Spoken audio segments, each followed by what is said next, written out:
Hello everybody! In today's video we are going to continue with our series on the history of Islam, and previously we spoke about the Fatimid dynasty.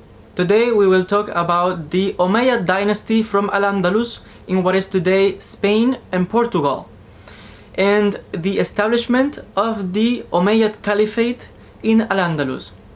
But before we explain how the Caliphate was established in Al-Andalus, we have to talk about the Emirate of Al-Andalus, or the Emirate of Cordoba, and one important figure, Abdurrahman I.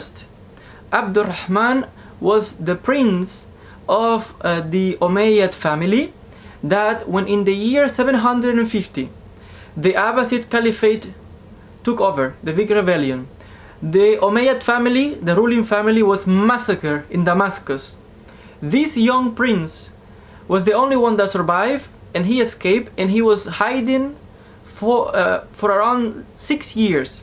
He went to Egypt, and finally he escaped to North Africa, and from North Africa he crossed the Strait of Gibraltar, and he got into Al-Andalus, and there many people supported him. He gathered an army, soldiers that were not happy with the ruling of the Umayyads that were already there at the moment, so they supported him, and he took over. And in the year 756 he established the Imarat Qurtuba. The Imarat Qurtuba, the Emirate of Cordoba, that lasted from the year 756 up to the year 929, when the Caliphate of Cordoba was established. And we have the ruling of the Umayyad family, the continuation of the Umayyad dynasty, with the line of Abdurrahman up to when in the year 929 the last Emir, Abdurrahman III, he said, okay guys, now we will establish a caliphate and I am going to become the caliph. In his caliphate was known as Khilafat Qurtuba. Cordoba became the capital, and up to this very day Cordoba is a very, very important city in southern Spain, in Andalusia. And the Caliphate of Cordoba, we have to say that flourished like the Abbasid Caliphate himself. In fact, when the Abbasid Caliphate from Baghdad went into decline, the Caliphate of Cordoba took over, and it became the center of the Islamic world, and Cordoba became the most important city of all Europe, the most modern and developed city and civilization of all Europe was at the time in Islamic Spain, or Al-Andalus, and became the center of knowledge and learning of Islamic sciences, of science in general, mathematics, great philosophers, doctors. It was a flourishing period, time in which has been known as the golden age for the Jews, as a golden age also of Islam in Al-Andalus, and also for the Christians who live under the Muslims at the time. Because we have to say that Jews, Christians and Muslims, they worked together, and there were many, many great Jewish thinkers, philosophers, doctors. Of course they spoke Arabic. Let's say the Islamic civilization that they grew up, it was all Arabized, therefore their first language was Arabic, culture was Arabic, so technically they were Arabs, but of Jewish ethnic and religious beliefs. The same with the Christians who live under Islam in Al-Andalus. They spoke Arabic, and their culture was the Islamic culture. So very interesting. Now, this has been a debate, there has been a debate in recent times with scholars, because some say, well, the period between the 10th up to the 12th century, the time of the Caliphate, was very prosperous, but could we really say there was a golden age in which Jews, Christians, and Muslims they live happily and love each other and all that? Some scholars have challenged this claim. Some people say, yeah, well, it's true that for example, the Jewish community flourished. It was the golden age of Spanish Jews at the time. But we cannot say that the relations between Jews and Christians was so happy that we want to describe. Others say, well, no, in fact, it was a time of mutual cooperation and understanding. So I'm pointing here that scholars are debating this. And the reality also is that we have to say that at the time, although according to the law, neither Christians or Jews could hold important positions in the government, like being viziers or physicians for the caliphs, in reality, the enlightened caliphs of Al-Andalus allow Jews and Christians to work for them and to have such important positions. Some people were unhappy, but the reality is that this happened. In fact, at the time of when the Umayyad Caliphate was established in Al-Andalus, Abdurrahman III, his Grand Vizier and chief military leader of his army was a Jew, Hasdai ibn Shaprut. So from this we have and see how tolerant were the Umayyad Caliphs. And the Caliphate of Al-Andalus was one of the greatest in Islamic history that up to this day, no one can forget about Al-Andalus, and up to this time, it's been the golden age, as I said, not only of Islam in Spain, in Iberia, but also for the Jews and for the Christians who live under the Islamic rulers at the time. Because under Islam, we have to say that although it's true that because of the law, non-Muslims like Jews and Christians were considered dhimmis, second-class citizens, in reality they were treated far better than under the Christian rule or form of government. Therefore, that's why there was such a flourishment of doctors and scientists and philosophers and rabbis and under the Islamic, the Emirate first, and then also the Caliphate of Cordoba. We have that the Caliphate prospered. There was a lot of wealth, money, modern city. We have great constructions, like the biggest mosque at the time was the masjid, the mosque of Cordoba. And we have, up to this very day, we know how beautiful is the mosque of Cordoba. It's worldwide known. We have the famous and mythical city of Medinat as-Sahara that was built by the Caliph for his queen. A mythical palace, the great construction of the Al-Hamra palace up to this day. And we know the development, the great Islamic thinkers, philosophers like Ibn Rushd, Averroes, great Islamic scholars, and Sufi mystics like the great Ibn Arabi, Abu al-Hasan al-Shustari, Ibn Hassam, great poets from Al-Andalus also. We have that Islam flourished really and shifted, as I said before, the capital and the glory of Islam shifted from Baghdad up to Cordoba.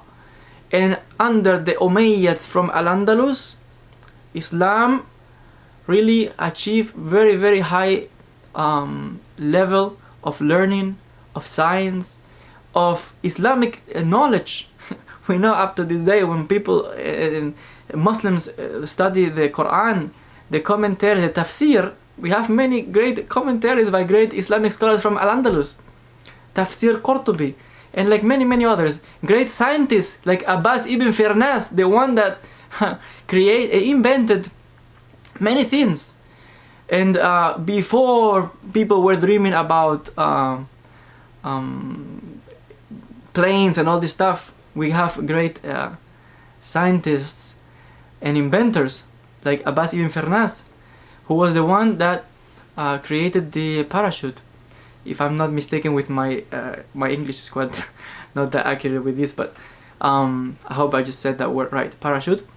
And we have to say that it was a prosperous time, and the Caliphate of Al-Andalus, the Umayyad Caliphate, lasted until the year 1031, that we know this period as the Fitna of Al-Andalus, a time of division. As always, we have to say that the Islamic Empire divided and broke because of internal struggles. Muslims fighting Muslims, and this created weakness that was taken as an advantage from the enemies, and they took over. When the Muslims attacking and killing each other in Al-Andalus, as it happened many times, when Abdurrahman the first established the rule, he killed and massacred other Muslims to take control.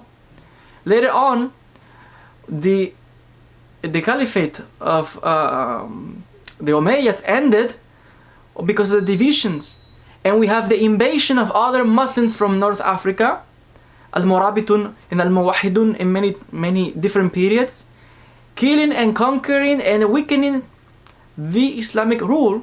And then the Reconquista from the north, the Christian armies starting slowly to take over, and when the Muslim Caliphate collapsed, it break into small kingdoms with small kings, puppets we could say, really, because they were very, very weak, and many times they even sided with Christians against Muslims, and sometimes Muslims fighting Muslims. It was a big mess.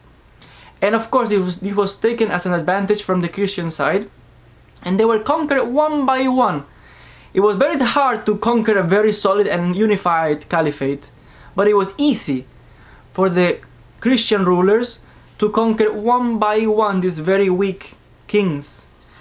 And this is what happened, that finally in the year 1492, the last kingdom of Granada came to an end when Boabdil, the last Islamic ruler, surrendered to the Christian troops of the Catholic kings Ferdinand and Isabella. And that was the year in which the Jews were expulsed from the Iberian Peninsula. Many Muslims were also expelled, but finally they were expelled completely in the 1600s, and it was the end of, at least openly, of the Jewish and Muslim presence in Iberia.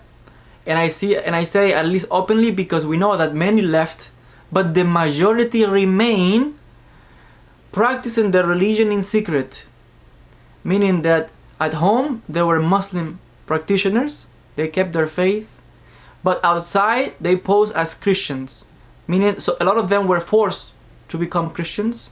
The same with the Jews, the same with the Muslims, but at home they remain practicing their religion. And we know that with time there were many uprisings, like the famous uprising of the Alpujarras in Al-Andalus, in Andalusia, in which the last descendant of the Umayyads rose and challenged the power of the Christian. This is an amazing story that perhaps we could tell in a future video. And they were successful for a certain time to hold power until, of course, they were defeated. They were very weak. I mean, they didn't have the military and the strong army to really face such a powerful kingdom under the Christian rule. But we have to say that because of these internal struggles, the caliphate disintegrated, and the small kingdoms, the taifas as they were known, also disappeared with time, and finally it was the end of everything. But up to this very day, anyone who visits Spain, either in the north but mainly in the south, in Andalusia, will still be able to enjoy and see the architecture and the building and the construction of such a glorious Islamic period, because the developments that Islam brought at the time, like never before. And like I said, the capital, Cordoba, was #1 city in all Europe, in one of the most important of all over the world. And from Al-Andalus, all the great knowledge of science, medicines, philosophy was introduced into Europe. And then later on, at the universities in Europe, they study the medical texts of the great thinkers like Ibn Sina, the philosophy of Ibn Rushd, and many other ancient knowledge that was preserved during this time, and it went into Europe through Al-Andalus, through the time when Muslims ruled Spain. And up to this very day, as I said, though, many people were expelled and kicked out of Spain, the majority of the Muslims and the Arabs that stayed there, and we say that according to history and according to modern research and DNA exams, I think it's 1 out of 5 or out of 8 Spanish people have Arabic blood. And up to this day, you have to go to southern Spain, Andalusia, and you will see the people look different than the people from the north. You will see that the people from Andalusia, they look more Arabic, more Moorish as they were known.